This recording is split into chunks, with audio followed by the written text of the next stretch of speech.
So, discussing workplace culture in Australia versus the United States. I'm representing the United States as an American, and Australia is my chosen foreign nation for research. So, similarities and difference in attitudes. I think that attitude has a lot to do with communication, but also just the way you invest yourself into the workplace environment. And I find that Americans usually, in communicating with their coworkers, even outside of work, will act still as though they're in the professional environment just because they're seeing somebody from that place. And it's a lot less relaxed, and there's this commonplace procedure for what type of interaction it should be, what type of language you should use, the way you should carry yourself. You should always smile, even if you're in a bad mood. And then it really seems that the way they approach the workplace is from kind of a robotic standpoint in the way they expect they should be perceived and what they need to do to be perceived that way. And while I think for Australians it's a little more effortless because they're more casual, it seems that if somebody's name is Kemi, they might just call her C, and that's very friendly, and it establishes this like easygoing rapport that, yeah, we're cool with each other. So even if you're not having a great day, you don't have to have this anxious, awkward, fake smile to be nice with everybody. You can just be pleasant and authentically hi, kind of not super overly chipper, just as you are, but of course you'll still be professional in the way you address somebody. I just think that there are different amounts of pressure in how the interaction should go in Australia versus in the US. And then with the management structure, not all Australian companies are the same. So some of them have a very hierarchical, traditional management structure.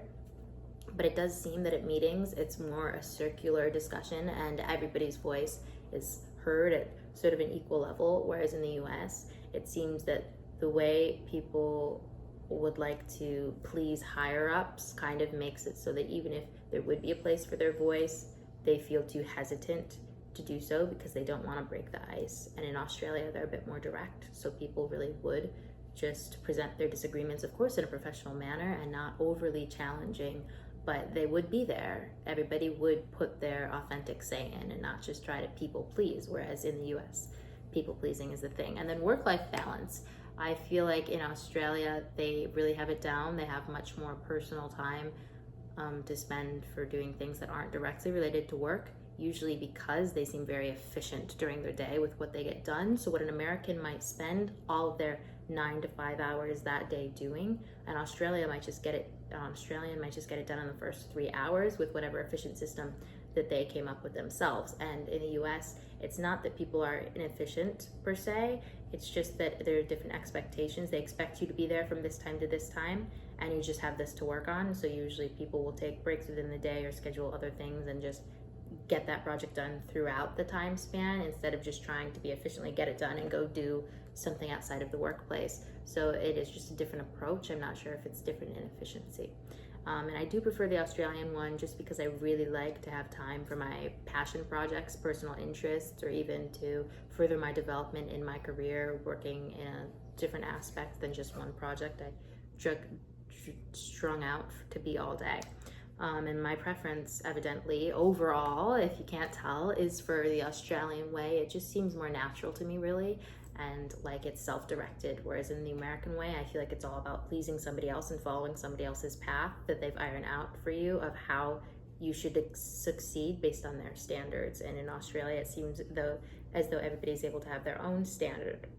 And then for the Hofstede dimensions, I listed indulgence because I think it's very interesting that both Australia and the United States are highly indulgent cultures, and Australia scored 71, US scored 68, and internationally that's above average.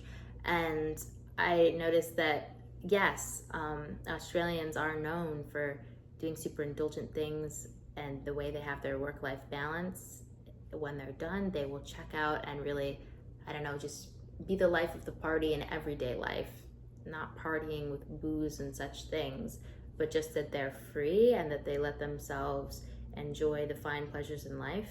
And there's not shame around that. It's really encouraged that you should set yourself up to be able to do those things.